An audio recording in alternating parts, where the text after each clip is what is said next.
Welcome back to Ghosted, where we turn the quiet of grief into stories worth shouting. Today I'm here with Jenna. I'm so excited. Our famous friend who is all over the internet. She's a maternal fetal nurse, commutes Manhattan to Long Island, New York girl through and through. The whole to do. It's actually maternal child nurse, but Fetal? I love my non-medicine terms. It's really hard to know medical vocabulary and how it works. I feel like when I talk about nursing, it's just like a whole nother world. It's funny because I get all the operational sides of it, but I fuck up the medical stuff. I know. Do you understand like when I'm like, "Are you back tomorrow?" Like, do you get that kind of language? Like you would you would never ask your coworkers like, "Are you back tomorrow?" Like, of course they're back tomorrow. No, unless it's like a Thursday and like they're working from home on Friday. Yeah. But like no, but like I know that because Okay, yeah. you don't know the days. I know. Okay, hey girl. Hi. Was that an okay intro? Yeah, that was amazing. Amazing. I love it. Can we just jump right in? Yeah, well, the first question we always ask, who ghosted you? Who ghosted me? My amazing father. Amazing. Yeah. What was his name? Dominic. What a strong name. An Italian stallion. That's what he was. Well, I mean, DeNapoli is the most like Italian. Ever. Dominic DeNapoli? Are you lying? My brother is named Dominic DeNapoli. My nephew is named Dominic DeNapoli. We are just going to keep going down the line with Dominic DeNapoli. It's never going to die. I mean, it's a strong fucking name. Yeah. That's why I don't feel so drawn to it because I know it's carried on. Okay, I like that. Do you feel like So you're not gonna you're not gonna keep your name? No, changing. I'm a traditional girl. She's getting married. If you couldn't understand that, in a few months. I know. I feel like we're insiding already. Me and you. We need to we're inside joking already. Inside joking. It's fine. Yeah. Okay. Wait. So you're changing your name? Yes. Let's just jump into it. Yeah. Changing your name because you're a traditional girl. Yes. But you feel fine because there's other. Yeah. Dominics. I don't feel with grief. I don't have weird inklings about it. I feel like I deal with it very traditionally, and everything you think about grief, I feel like I feel. What do you mean by that? Like I don't have any signs or superstitions around grief. I feel drawn to my family. I feel drawn to the house my dad we grew up in. And your mom's still there? My mom is still there. Yeah. That makes sense. Yeah. Well, you've told me that you've never been to therapy before. I have. No. Diabolical. You've never been to therapy. Also, just to start, the craziest thing is that we're even here right now because we met through this whole entire platform and what you're building. I've never been to therapy. The fact that I'm even sitting here talking about grief is the weirdest, craziest thing to me. I'm so proud of you. Yes. So thank you for wanting to share your story with me and everyone listening. Yeah. I've never been to therapy. I don't know if I'll ever go. Maybe sharing all this. It's like and I share a lot on my platform too. It's brought out a lot of emotions for me that I do think I need to address. But I'm such an awkward, weird person. Therapy makes me want to die. Like, it makes me want to throw up. No, I'm like obsessed. Like, my OG therapist, like, I'm obsessed with her. We're like best friends now. I can't go back. How long have you been going to therapy? So obviously my dad died when I was 9, and I should have gone to therapy when I was younger, but I would say to my mom, I'm not fucked up. I don't need therapy. And I would like bitch about it. Which, looking back, it was like, babe, you really needed it. And then I went senior year of high school, like just the summer right before going to college, because I had a lot of anxiety, like telling everyone that my dad was dead, and my like boyfriend at the time had cheated on me. So like, then I stopped. Then I went in COVID because I was depresso when I just graduated college, and I was like, what the fuck is my life? Did that for a few years and then was good and then restarted again. Honestly, when I started Ghosted, which is funny that you say that sharing online makes you think more about your grief, because it's always like when they say therapists need therapists. Yeah. Sometimes I'm like, So I went back in October. I feel like it's such a good resource for people, but I just don't see myself doing that right now. That's fair. Also, sharing online's been so therapeutic for me. Like, we would have never met. And your grief is so different from my grief. Correct. And that's also been so eye-opening for me, because I do think I've always been a little bit like, my dad was the best. Like, this is the worst thing ever. And even being a nurse, it's really not the worst thing ever, right? Everyone has it worse. So I take the positives, and I realize that, like, I am so lucky, even though I have such a tragedy in my life. Yeah, I could not agree more. I think the comparison game is hard, but I think it sort of grounds you a little bit. It's also just human nature, right? Of Comparison course. and jealousy, those all those I have a lot of issues with jealousy Really? related to grief. Tell me more. Like, it's not fair that you have your dad and you don't Yeah. talk to him every single day. Yeah. Like, even when my dad was alive, my dad passed away when I was 21. So I was in college. I was still whatever, but we still spoke every day. Uh-huh. And the fact that I like see people have their dad and like you don't talk to him every day, you don't want to be with them every day. It's tough to watch. It's hard for That's me. like the anger piece of grief a little. 100%. Okay, let's take a step back. Yeah, sorry, we're jumping so quickly in. But that's how we do it. I Like, that's literally how a conversation works. Yeah, this is just a conversation. I love that. We make it chill here, I promise. Okay, so your dad died when you were 21. How many years ago? 8 years. 8 years. 8 years ago. Okay, and he was sick.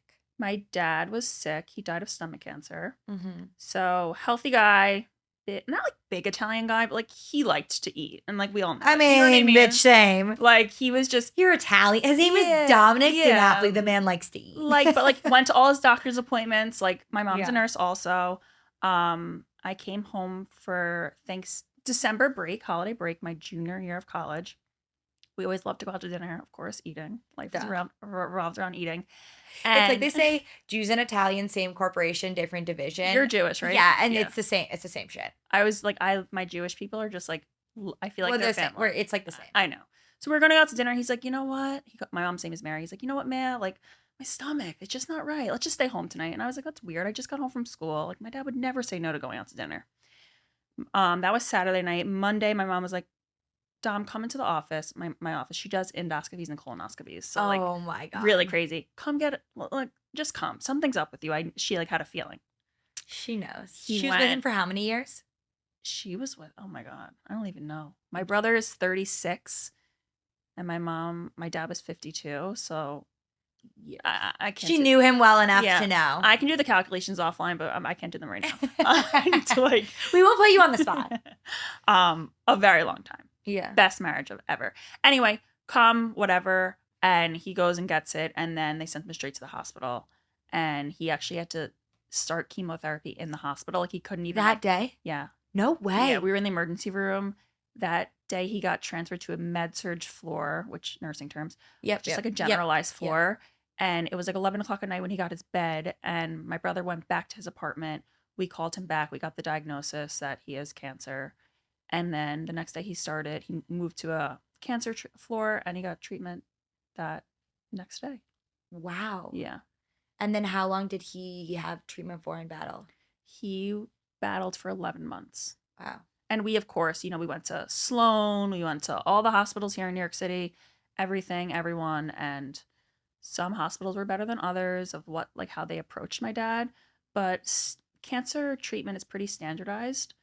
No matter what hospital you choose, it's pretty much standard of care, unless you have a very rare type of cancer, and that way you can go into like clinical trials and research things and those kind of things. But my dad's it was stage 4, and they treated him. He got chemo, and that's usually what kills you.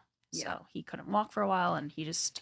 It's so crazy with cancer. Sometimes battling it is more painful and worse than the actual disease. And that's why people sometimes deter treatment, because it is so terrible. And even now as a nurse, I see it in children. It's the most heartbreaking thing in the world to see, and I don't think about my dad when I'm at work, but I was going to ask. If I have pediatric patients, I'm like, these kids can't walk. They should be running around. It is the saddest thing ever. Yeah. Do you get sad at all at work, or what is that relationship like with the healthcare system? So I never say exactly where I work on my socials platforms, but I do work at the same exact hospital that my dad was treated at. My dad was in the medical ICU. He was intubated, and then we transferred him home on hospice, and he was alive for 36 hours at my house, and then he passed away at my house. But he was very critical condition. He almost died in the hospital. And I work in that hospital. I've been to every single floor since working there, except for the floor he was in, except for the medical ICU. That makes sense. I cannot go there. I hate the ICU, and I work also at a hospital, and I'm so fine with medical stuff. I cannot go to the ICU. It makes me so uncomfortable. I am so fine with medical stuff unless it comes to myself. Really? Yeah. I can't get my blood pressure taken. I am very. Because you have health anxiety? The worst white coat syndrome ever, which is, yes, health anxiety.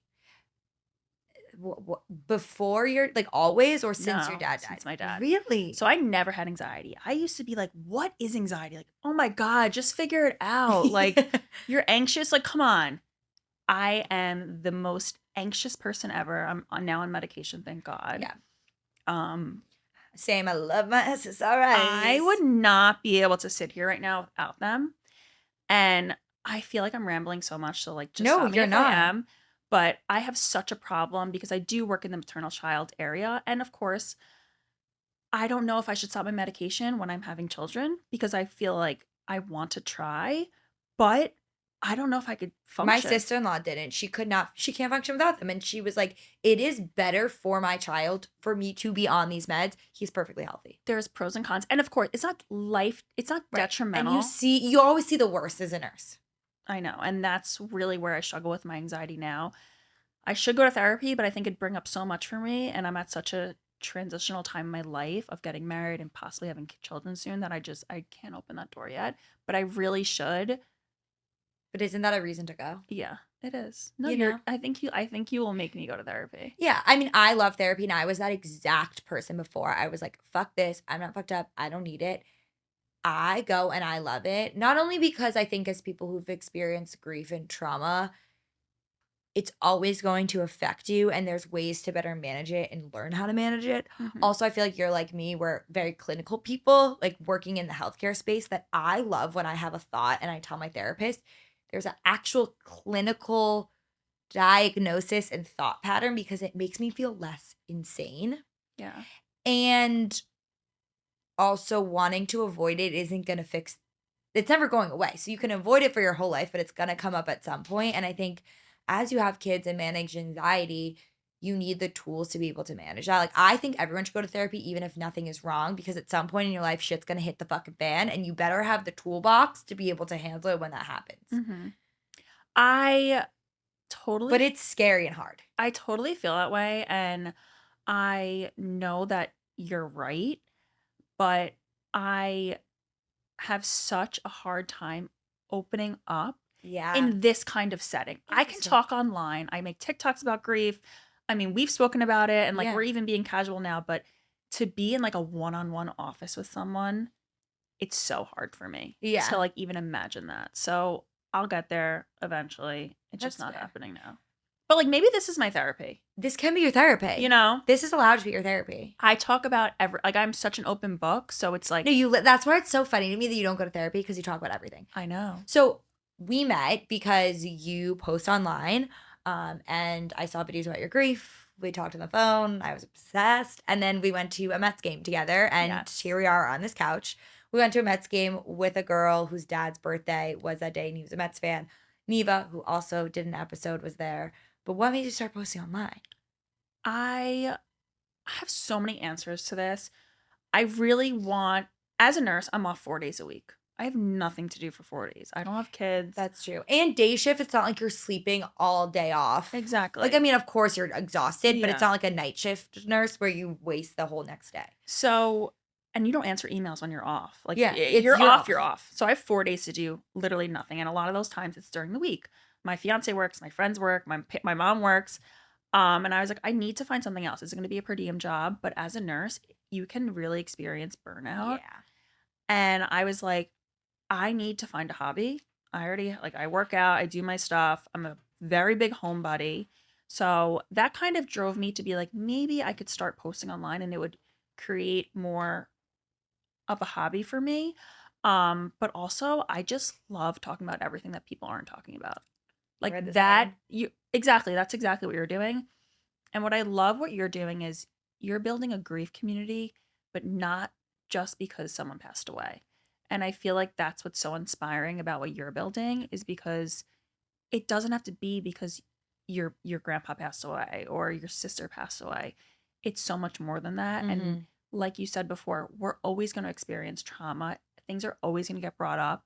To have the tools to figure it out is why it's like is why I think what you're building is so important. I said the same thing 500 times just now. And thank you so much. You can keep saying it. So you needed a hobby basically, but then when did you start talking about grief? Like, was that at the beginning or just kind of happened organically? No, it wasn't at the beginning. At the beginning, it was just like day of my life, nursing stuff.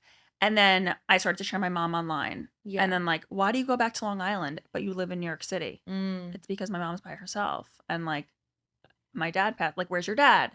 And that's what people want to see is they want to know you. And that's how and I don't have this big following, but that's what I try and portray online. I answer every single comment, every single DM. Like I feel like I'm friends with all my followers or whatever you want to call them. But we like have open DMs. We talk all the time. And people just want to know like actually what's going on in your life. Yeah. And grief is the one of the biggest parts of my life. Mm-hmm. So I had to share it. And I'm so happy I did because I met you and I've talked about things I never thought I would talk about. I love that. How has it helped or not hurt, but maybe changed how you look at your grief? I think it hasn't hurt, but like I said, I'm in such a transitional time in my life. I'm getting married, and that's just something that's so scary to me. Yeah. Because the fact that my dad won't be there is really difficult. But it's made me connect with people. And I have such a I'm this big Italian family, big family. I would live with my mom for the rest of my life if I could. I love my brothers, but it's so nice to connect with people that you don't know about a topic like grief. Like me and you, we would have never met. Yeah. And we would have never talked about the things we talk about. It's nice. It's like almost like therapy. Like we're talking about you're such an unbiased opinion. You don't know anything about me. You don't know my life. So I think posting online has been so helpful for me. Yeah. In facing it head on almost, which I've obviously avoided for 8 years. Wait, I'm literally so proud of you for doing that and for being on the couch and talking to me, but also just kind of gets rid of the bullshit.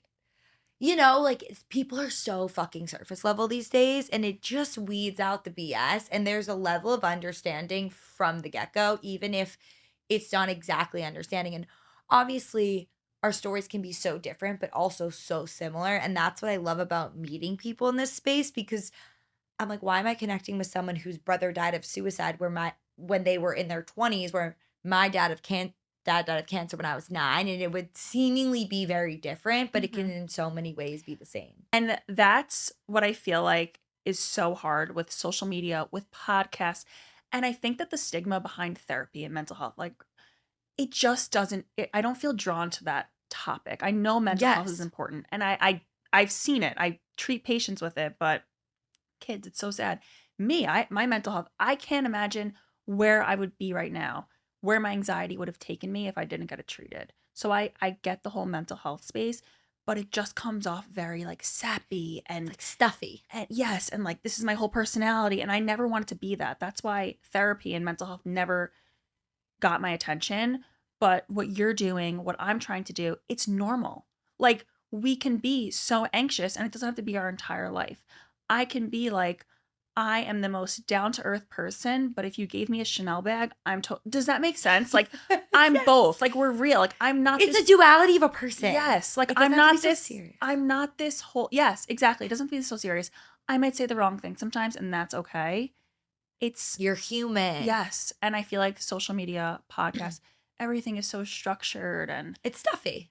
Yeah, exactly. Thank you. See, you're so good at words. Oh my God. Thank you so much.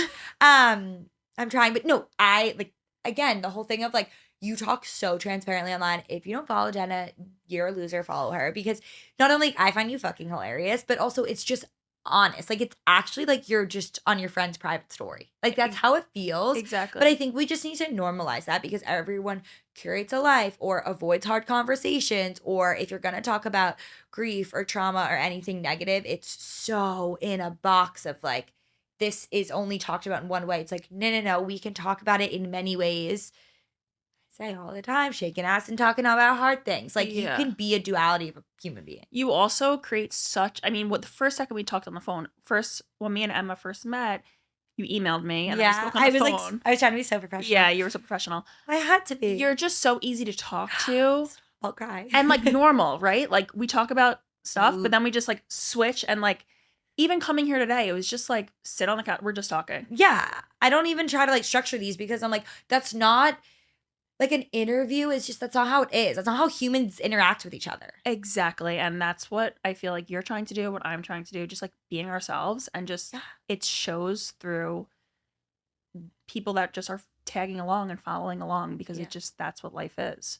I'm Just obsessed. shooting the shit. No, literally shooting the Should I shit. ask you a question now or no? If you want to. I feel like you've been asking a lot and I haven't asked you anything about yourself. Well, yeah, because you are my guest, but I'm so happy. Okay, fine. I'm going to ask you a question. Okay, please. How do you deal with like worrying about your mom? Great question. Because we both have fathers that are now deceased. Great question. Yeah, I mean, I have a lot of anxiety. It's funny because, and I don't know if you're similar to this or not, but I've never had like social anxiety. I have a lot of anxiety around like negative, like bad things happening or like sitting in thoughts. Like I'm a spiraler. It is a hard thing to manage and deal with. I think also because she's far. But all I can do is just enjoy sort of the time that I have with her. And that sounds really like sad and fucked up, but I can't control if she's going to wake up tomorrow.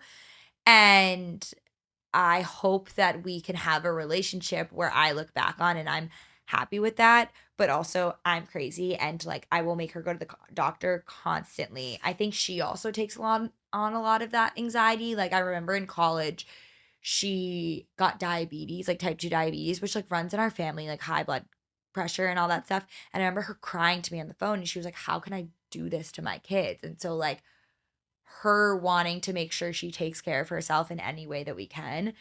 But it's fucking sucks and it's scary. But I will say the only thing that brings me peace is I tell my mom every day, I will kill her if she dies. Like, I will murder her.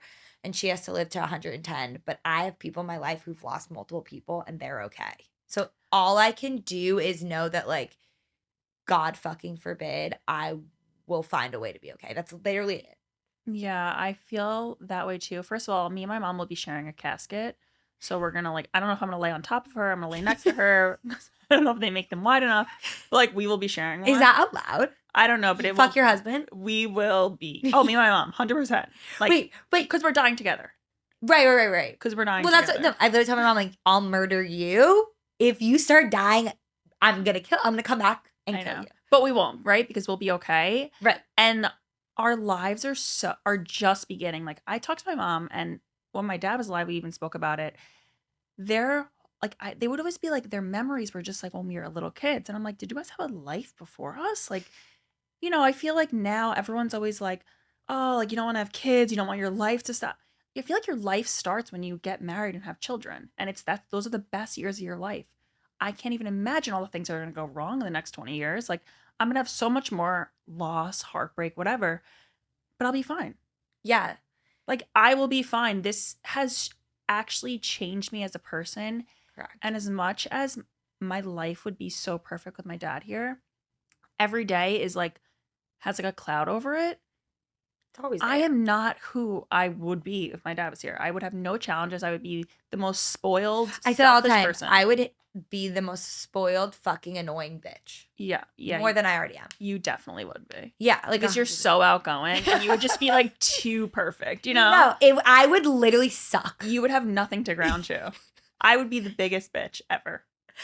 No, I literally like who I am, and I feel like so much of who I am, like, I'm empathetic. Like, I wouldn't give a fuck. I know. No, but like, I feel like I didn't give you a good answer, but that is the answer. Is like, I see so many other people who are okay and have lost multiple people, and I'm okay now. I know. I see a lot of people with terrible lives and bad cards handed to them, and they just figured out, and they're usually the happiest people. Something I really struggle with is my mom. My mom is my best friend. I share a lot of that online, and I share a lot about how the guilt I have of like starting my life and not being, even living, she lives on Long Island, I live in New York City. We're 35 minutes train ride. It would take me like an hour to drive home right now. That is so hard for me. I like feel this so deeply. Yeah, and it's like I always want to be with my mom because I never want her to be alone. My mom and my dad had the best marriage ever. So sweet. Like, I am so sad that I never had like an adulthood of not having to worry about my mom, because my dad would have worried about her. My dad would have been with her. They would have traveled. Like, yeah, they never got to do that. So now I travel with her. I love that. It's actually funny. This is like a big thing I'm working on in therapy. And part of the reason I went back in October, to be like so transparent is because I felt like honestly I was like kind of depressed because my brother had a baby and it fucked my shit up because my mom and my brother and my sister-in-law are like the closest, most precious things to me ever. And the idea of them having a child, and in my head, it was a lot worse than the reality of what it is now, but of changing that dynamic and my brother's priority not being me because he's like my best friend. Like I am obsessed with my mom. She's also my best friend, but like my brother is equally my best friend and he lives physically close. And I was so sad and anxious about our relationship changing. So that piece of like guilt, and then I would like spin in my head and be like, my mom's always said like she will move close when we have kids. Oh my God, is she gonna move her life? She finally has a partner after literally 17 years of not dating anyone. Is she gonna move her life for us? Like, and I just spiraled. And I transparently, I think it's hard for me to date sometimes because I don't want to change the dynamic of it. I have to put someone else first if I have a relationship. And that is really fucking scary to me. And it's not fair because I should be selfish in the way of living my life for me. And my mom and my brother would never want me to stop that. But like, I can't get to a place of I'm ready to have a partner. And what if they want to move? Because I want to be able to be close to my brother, be close to my nephew, see them every single week, like how you are with your mom. Yeah. And it's like I'm working on it in therapy right now. It's really fucking hard. I totally relate to that because when I started dating my now fiance, your priorities change. The Yes. best way to ease your mind, you have to live it. You're not going to be this perfect girlfriend when you start dating someone, and you're just going to be like, okay, they're like you have to like live it together. And I've noticed I really don't speak a lot about my fiance online. That's like the one thing I don't talk Yeah. about. But something that am open with sharing is like that my dynamics have shifted with my mom. My mom always will come first, but I have to also be like, it's me and him. We will be Yes. coming. You're And the of course, partnership. me and my mom do everything together. Like he's happy that we do everything together because mothers and daughters like have a separate bond. But something I could say with worrying about your brother and if you meet someone and how things will shift, you'll just learn. You just got to go through it. You just got to learn and go through it together, and you figure it out because something might work better for you guys. And whoever you meet, whoever you choose, will understand your situation. Yeah. And it's not going to be this easy thing where they come first. And like you have a very unique relationship with your brother. You have a very Yes. unique relationship with your mom. That is what it is. Whoever you meet will understand that, or they're going to learn to understand that. They fucking better. But Because yeah. it's a hard thing to learn. And I feel bad for my fiance because he doesn't have that normal family he's coming into. Right. Me and my family are so incestual. All we do is I mean, you want to be buried on top of your mother. all we do is hang out together. Everything's about us. It's us, us, us. So it's hard to come into that. And he's also missing out on like it's a father-in-law. Yeah. Father-in-law that like would have had shit fucking together, but we are all a mess now. Yeah. But yeah, it's a weird dynamic. But you just gotta like, and I'm sure when we have kids, it's gonna be even harder. Right. Yeah. And I don't blame my brother in any way. Like his child should come first. And obviously he's been with his wife for nearly a decade. And it's funny because of course to them it's probably like they're each other's priority, but I've never felt like I take a back seat.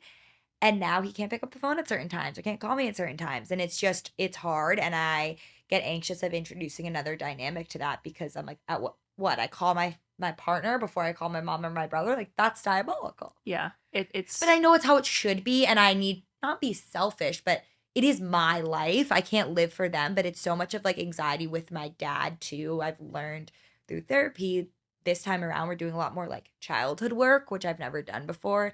And a lot of it's like not abandonment, but he died so young. Like the idea of losing anyone in my life and like not feeling accepted or supported in any way makes me want to fucking die. Yeah. I feel like your grief is so different because it was so young. Mm-hmm. You weren't even like a person yet. I mean, how old? What grade were you in? 9. Third grade. Like you weren't even breathing yet. So like and you grew up with your mom being by herself. Like that is such That's why I'm really fucking independent too, because I just watched her do it alone. Exactly. So like it taught you that you have to just be. Yeah, I'm like, I can do it myself, honey. Yeah. Yeah. Are you doing anything for your dad at your wedding? Oh my God. I need like the most suggestions. Okay, wait. I love this. We're not getting married in a church, even though we're Catholic. Mm-hmm. But What's the wedding venue? when people ask me about this, I'm like, I'm having an impersonator come of my dad. I'm totally kidding. They're like, yeah, he's gonna be like a little bald on top, a little like hair on the side, and like a little like, and that's where I'm gonna draw the line. like a medium-sized belly, you know. And he's just gonna be happy because my dad was just the happiest person ever. Oh, but I'm love totally that. kidding. I'm not having an impersonator. I mean, I think we'd have to like. That's when we're going to therapy. That's where I draw the line, honey. I make so many jokes about my dad. Well, correct. You have to. And when someone be like, oh my God, my parent. At least you have two parents. And they're like, oh my God, you're so annoying. I know I have to do it. No, if we're not laughing, we're fucking I crying. know. I don't know what I'm gonna do for him. Everyone's like, half his favorite drink. My dad's favorite drink was beer, like Bud Light. I'm not doing that at my wedding. Wait, I love him. I don't know. My brothers are gonna walk me down the aisle. I love that. My mom was like, I really want to, and I was like, I really don't want you to, because my mom's like a mess. Yeah. Like Carl's a mess. My mom's a mess. Do you know what I mean? Like Summer House was so good last night. I can't have her like there. And I always said, Mom, I never want you and Daddy walking me down the aisle. I always want it just to be Daddy. Yeah. And then he just decided to leave me before my wedding day. You, bitch. Is your fiance gonna do a dance with his mother? Yes. Okay. I think I'm gonna do a dance with my mom. Cute. I know. I don't know what we're gonna do. Like, I think that's kind of weird, and it's like not my vibe. One of my best friends from college lost her dad. She's getting married in August. She's doing a dance. Oh, maybe I shouldn't say that, but I'm going to see what she does, and I'm going to take inspo from that. I love that. People I've talked to, some things people have done is like initials in the veil, tied something around their bouquet. Drinks thing I've seen. I mean, everyone's different. Like, you could leave a seat for them. You could have a memorial table. What are fun ones I've seen? Oh, I love this one. So my friend Jamie, her dad loved pickles. It was his favorite food. So at the cocktail hour, they had like Ethan's pickles and just had like a pickle cart as like a part of it. That's so, like, very cute. But it's like, if you know, you know. So it's sort of, if it's there, if you want it to be. Like, I know people who've done that where they integrate it in a way that not everyone has to know. Yeah, I like that. Like my brother did. I got stuff. it stitched into his suit, and then he has my dad's wedding band. Very nice. One of my brothers has my dad's wedding band. My dad owns an oil company. He never went to college. Like, he doesn't have a lot of like writing. Wait, I love it. So like, I have one bracelet. I'm not wearing it today, but it says my name, Jenna, engraved. Do a lot of writing. But like, we don't have a lot of his writing. So everyone's just like, get this. I'm like, I don't even have a card from my dad. Like, my mom did all that stuff. My dad was working. Like, he wasn't writing cards. Now I write cards for everything. I love a card. I save every card. I love a card. Love a card. But I don't have a lot of writing for my dad, so I don't know. I have to incorporate him into the invitation somehow. I'll talk about that all on my Instagram story, and like, I'm just gonna ask people for advice on what they think. Yeah, if anyone's listening and has advice, please DM Jenna. Yeah, I do a lot of Instagram polls, so I'm always like, what should I do? That's a good one. I love an Instagram poll. I can ask people too. My wedding's not a surprise. Everyone's always like, keeps everything such a surprise. Like, it's not a surprise. It's not a surprise. Let's just do it together. Have you ever seen a medium? Yes, and I'm going on Friday. Wait, can you give me a contact? Okay, yes. So this is crazy. So I've been twice before. One was when I was in high school and my mom went with me, and it was in Massachusetts. It was in person. And I like loved that one. And then I went a few years ago, and this was over the phone. It was fucking crazy because she said things to me that you could look up Emma Ziegler online, and sure, there's certain things that you could know. The things she was saying to me, like, you could not have known. It's one of those things where I also want to believe it. Like, I'm not a religious person, but I'm like, my dad is, everywhere. But what's crazy is I did an interview with a girl, and she was telling me how she just went to a medium, and she lives in Boston, and she was describing them, and it's in Gloucester, Mass, which is on like the North Shore.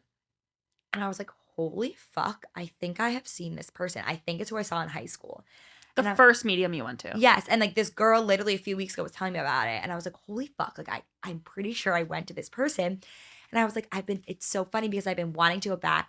My friend Jamie, who I said who did the pickle cart, she loves mediums and has been to multiple. And I asked her recently for one, and she went to this guy who was really good, but he was like so expensive and was like September. So I got the medium's number from the girl I interviewed, and I'm going on Friday. But so here's my question is, and I think it's going to be the same person. I'll know the second I talk to her. It's on the phone on Friday. So I have a wedding in Newport, Rhode Island on Friday. And so I'm going to going home to my mom's tomorrow. And I can drive to this woman's house. So I can do it in person or over the phone. And I'm debating which I do. Okay, so I want to see. I've seen a medium. Yeah. I would say go in person, and I would say film it. Well, that's what I'm trying to do. I really want to. I'm gonna ask to record it. Yes, I really want to go to a medium and film it, and then like post it because I love that stuff. I love seeing that stuff. It's funny because you said you're not like, you don't have signs or any of that. I don't have signs. Like I see a red cardinal once in a while. That's really it. I went to a medium. Wait, tell me about it. I went to the same medium twice. I think I'm gonna go in person. I think I might record it. It feels weird to ask her to film. Oh, not like film. Yeah, maybe record. Like, I would want to film it. Like I want to meet a medium. I've reached out to a few and they said no. I want to like film it with them. Like not like this, not like a podcast, but like 30 minutes of it and just put snippets online. Yeah. Well, it's funny because I want to do that, but then I'm also like weird. And I'm like, but if I film it, then they're going to ask me what it's for and then they're going to look me up. Like I want her to know nothing about me. Yeah, I don't feel that way because when I went to the medium, there was things that you can't look up. Well, right, which is what I like. Like they weren't like, oh, your dad died, and he's happy your brother got married. Like it was insane, like family intricacies. So that was like mine with the second one. Is like I have a really toxic relationship with my dad's side of the family. It's like same. Okay, yes, and we can talk more about this offline. But like that also is a lot of reason I went to therapy in 2020 because that shit fucked me up. And he as in my dad was like saying things through this medium about his parents that I was like, holy fuck, this is how my dad would say it. It is things you could never know unless you are like deep into my family intricacies. And it just brought me so much peace. He was like, Emma, they've always been this way. Don't care. Like, let it roll off your back. He was like, it's not worth it. Mm-hmm. I had that too when I went to a medium. And that's why, like, I don't care if they look me up. Like, look me up all you want. But they told me things, or she told me things that, like, was insane. Like I bought a desk for nursing school and my dad like knew like where we put the desk in the room. Like she would have like you can't know that. Like insane stuff. And like she was very detailed. Like she wasn't like leaving it up to interpretation, like very detailed. So I'm trying to find a medium, but they're so hard to find, like because I don't want psychic. And the lady I saw was amazing, but I want to see someone else. The second time I went, my grandma was coming through and I was like, bitch, move out the way. Grandma, like, it's not about you. Like, I need to talk to my dad, Yeah. I wanted to look at an event with a medium. We need to do something on Long Island, like, immediately. Wait, let's plan. The fact that you're not moving on this, I need you to plan the event. I'll just be there. Okay. With you. All right, let's do it. And I'll tell all my followers to come. Perfect. Because I can't do events. I can't do planning. Okay, we'll do that. I love medium shit. All right, I have an idea. Okay, we'll talk offline. I know what we're going to do. Okay, everyone's shopping. I mean, the Long Island medium, like, hi. No, she's not the vibe. No, not her, but like, if it's on Long Island, like. Yeah. But we'll do something like that. Okay, obsessed. And really fun. I'm so excited. There's a lot of stuff I like and planning coming up. Like, I want to make it. Do the we can do like fall. Yeah, whenever. Summer's really busy. Yeah. How did your dad, like, can you explain to me the day he passed away? I would love to. So, for context, he was really young. He died at 44. He got diagnosed with multiple myeloma. If anyone's listening, that's blood and bone cancer. When I was 4. So he battled in totality for 5 years. So he was like 39, which is crazy. And that also gives me anxiety because my brother's 35. So like that really gives me anxiety. But anyways, he got multiple myeloma. He went through chemo, stem cell, radiation, and the whole 9 yards. And it's so funny because I remember him being bald. We shaved his head with him, things along those lines. I know he got admitted when he had the stem cell transplant. I don't remember. I know we visited. I don't really remember much of that, but I remember we had a cat we had to get rid of, like things along those lines. But he was always present, always showed up. He was never like sick. And I think he'd be alive to this day if that's all he had. Went into readmission, was fine. And then he got metastatic melanoma and there was really nothing you could do. And it was over the summer. He died on August 10th. And I was at camp and he brought us home and basically sat my brother and I down and said, I'm going to die. And we went back to camp. I remember that conversation. It's crazy. Like I can picture sitting on the bed. Oh my God. And we went back to camp. And then thank God for my mom. She kind of knew he was going to pass. And so brought us home 2 days before camp ended, and we got home that night. I remember, like, so vividly, he was jaundiced because obviously it had metastasized to his liver, and he, like, could barely walk, barely do anything, and then he had a hospice bed next to us. He was never admitted to the hospital, and we all slept in my parents' bed, and then we woke up to him literally gasping for air. Wait, that's like really traumatic. How do you Yeah. remember all that? It's so vivid in my mind, like so Maybe because you clearly. were so young, so you didn't like know to block those things Yeah, out. it's very vivid, like, I can hear it, and it's so funny because I never really talk about this, like, I'm very, very open, and I could say my dad's dead all the time, but I don't really talk about, like, the nuances and, like, the trauma of it, and it's hard for me, like, your point at the beginning of, well, you don't like, I kind of don't think about it as trauma, and I have to remember that it is, but yeah, I was fully there, and then we all, like, had, like, kind of, like, a moment with him. It's wild. That's really crazy, but that's what I love to hear about grief because Mhm. like my trauma with grief of my dad passing was so terrible. Um Explain. so I was in college. My dad got diagnosed my junior year of college. I stayed home that spring semester. I did classes online. Then my dad was like, "I'm doing good. I'm gonna come to an Alabama." My dad loved Alabama football. "I'm gonna come to an Alabama Roll football Tide, game." baby. Yeah, Roll Tide. "I'm gonna come this fall. I'm gonna get strong. I'm gonna come." Okay, so he's like, "Go back. Go be with your friends." I go back my fall senior semester, and then it was like I forgot what game it was. Like November-ish game, and my dad was like, they weren't answering that week. My brothers were like being kind of weird. No one was answering me, and I like knew my dad was sick. Of course, I knew my dad was not well, but like he just wanted me to go back to school, so I just did. And I don't feel guilt about that.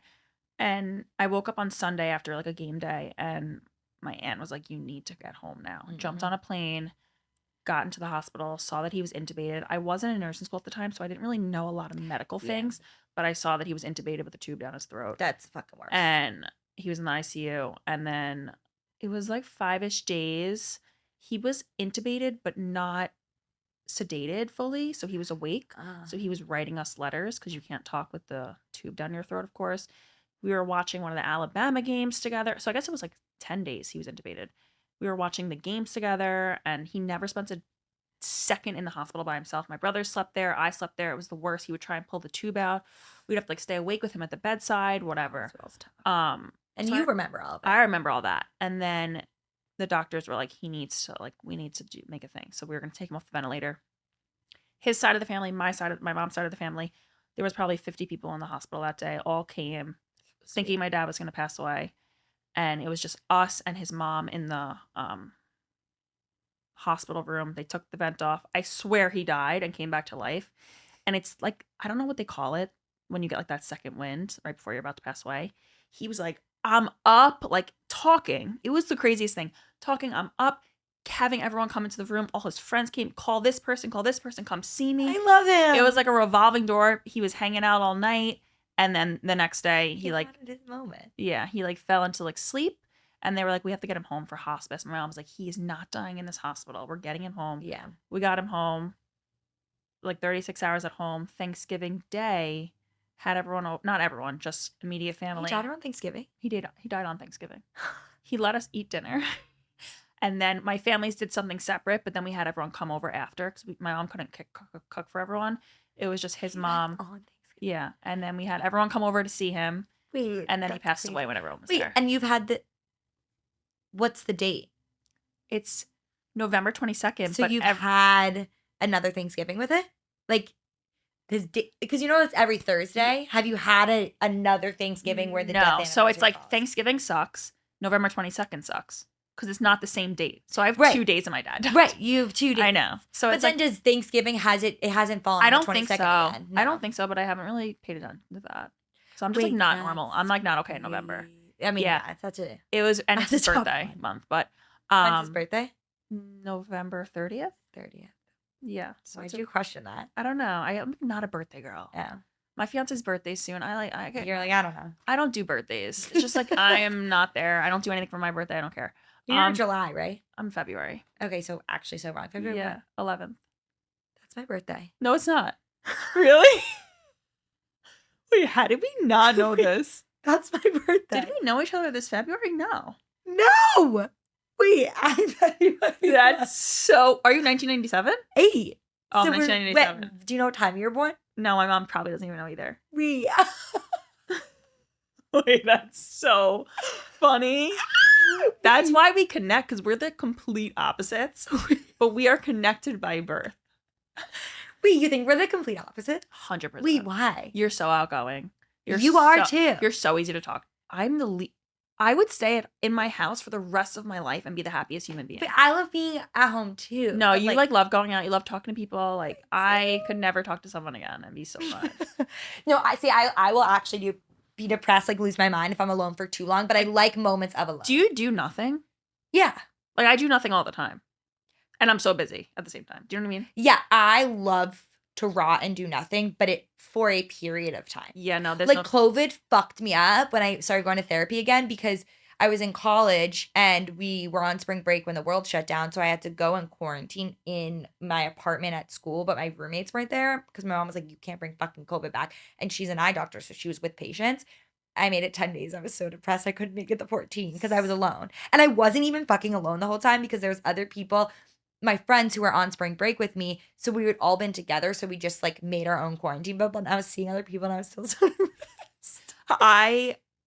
COVID was really bad, but like the things that happened to just me, thank God I didn't have any trauma during that, was the best thing ever. I woke up I wasn't a nurse yet. So I was home. Yeah, I woke up, I went for walks, I took a nap, I cooked, I went for another walk. It was the best time of my life. To be busy. Yeah, I loved it. But like I love people, but I get exhausted from it too. Like my thing is like I feel like I give a lot of energy towards people because I like love people, but then after a long day or after talking to people, I want to fucking sit down and talk to no one. Like you're gonna be tired after this. Well, I get really energized after being with people and for like 2 hours and then I need to like not speak. Yeah, I'm gonna be so tired after this. Okay. Well, we have to wrap it up shortly, but I do want to hear about your day because you walked in and you were like, shit day. So let's talk through it. So my dad died of stomach cancer. 8 years later, my mom works in a GI office as a nurse. And she's like... But what type? When you say stomach cancer? I really don't know. Like, I have the notes and stuff, but like... Okay. I know there's types. I just don't know. But like... Because like my dad had like precancerous polyps. No, his was like full on stomach cancer that went into the liver. But I don't know if there's like... I don't know if... I'm sure like I know like the cell. I could look through the cells, but I think it was just a generalized stomach cancer. Got it. They actually never staged it to my dad's face because they knew my mom was in medicine. My aunt was also very involved during my dad's whole treatment. So we have notes of everything. I can't look through them. I mean, but so died of stomach cancer.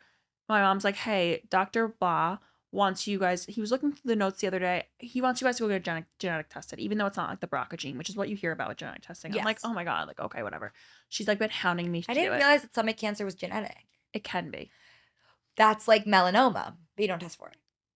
You can't test for that, no. But, so I was like, okay, whatever. She's been hounding me. I do it. I fill out this whole questionnaire, family, whatever. Today. No. A month ago, I filled out a whole questionnaire, like family history, whatever. There's really no history in both sides of the family. So I'm like, going to go for this genetic appointment, genetic counseling, and then it's like a blood test. Mm-hmm. Okay, cool. I go. I knew I was going to be like a little anxious. I get very anxious. Like we talked about white coat syndrome in doctor's offices. I met with this genetic counselor. She's not medical at all. She sits me in her office. It's just like me and her and a student, and the door is closed. I get very claustrophobic. She's talking about all my family history. I'm fine. And then she's like talking to me about the genes and the cancers. And like, I was sitting there and like, it just by myself. And it just hit me like, we're talking about cancer. Cancer is such a life altering thing. My dad had cancer. He passed away. And like, now it's like, it's hindered my whole life. And that diagnosis is so life altering that I can't even imagine going through that again with someone I know, let alone myself. I saw what it did to my dad. I saw what it did to his body.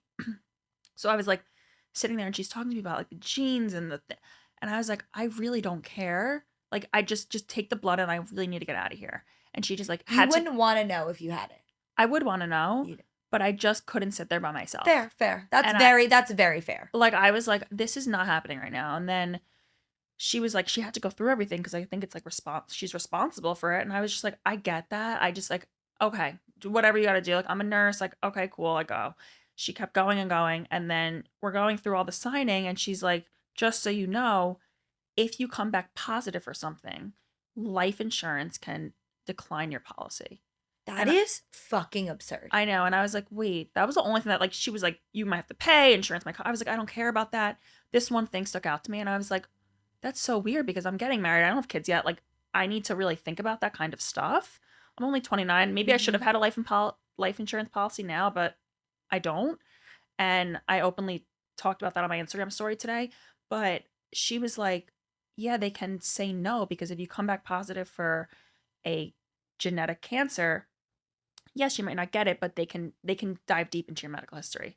So I was like, okay, such fucking bullshit. I know. So that'll make me mad. I mean, the healthcare system is just it's a whole nother story. We can do a whole nother podcast on that situation. Yeah, we should. But I got the blood test done, and then I left. I called my fiance, I called my mom, and then I actually called my aunt who works in insurance, and she was like, yeah. And I just called her back right before this, and I was like, I just to start my blood, I need to like figure out my life insurance before I do this because if I have children, I need to leave them with something. So I'm gonna hold off on the blood test and then go back in a year or two whenever I figure it out.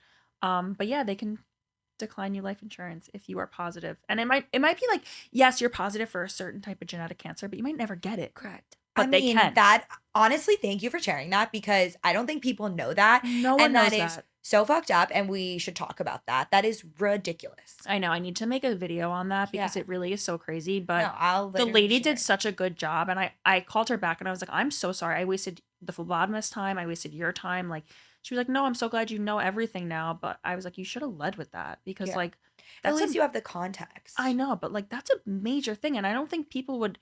I was sitting there and I was so anxious, and it almost like when I wasn't listening to half the stuff she was saying because I was just trying to focus on like breathing and not freaking out and having a panic attack there. But it could have went over my head and it didn't. That's why you need to have someone with you at all times for anything, in my opinion. You need another ear, especially with going through any sort of treatment or being sick in any way. You need someone else who's not you. You need someone there because that was so anxiety driven for me, and it's hit so close to home. I really wish I didn't go by myself. It was a really terrible experience. Well, I'm sorry you experienced that. It's Thank you for sharing. Shit fucking sucks. It does. Being an adult is hard. I'm glad that I went, and now I'll go back eventually. But I told my brothers, I'm like, halt it, because they're doing it too. Wait, this is actually good to know because I think in the month or so, I filled out the form and then I'm going to go in person. Or I think I have an initial like video call, so maybe I'll ask them there. Ask them about that because I haven't signed up for life insurance. There's a law that you cannot be discriminated with your profession or other things, but she was like, but insurance doesn't count. So I think that that's the only thing that they can discriminate you against. So just make sure before you do any testing that they're not going to mess you up. It's fucking dumb. Yeah. Okay, one final question. Okay, let's go. Always ask it how I wrap up every episode. Oh, I don't even know how you wrap up every episode. Well, so then this is a surprise. Loyal ass listener, bitch. No. I feel like I know. You ex Betsy it. What's the loudest lesson your dad left behind? Family is the most important thing ever. Family and happiness. Just be happy. Live every day. And just be with your family. And your family might not be your blood family. Mm-hmm. Thankfully, mine is. But just find your people and just spend every single second you can with them. I love that so much. Yes. Anything else about your dad you want to share about grief or anything with the community? No, just keep following Emma. She's building something amazing. You're really sweet. We'll do something together. Yes, follow Jenna. I'll put all of your socials in the platform. But you're the best. Thank you so much for sharing your dad with me. And I mean, basically going your first therapy session. And this was therapy. Oh my God. I did it. I'm glad. I'm proud of you. And for everyone listening, we are able to keep Jenna's dad alive because his story is worth shouting. Dominic. So love you. Thank you. Love you so much.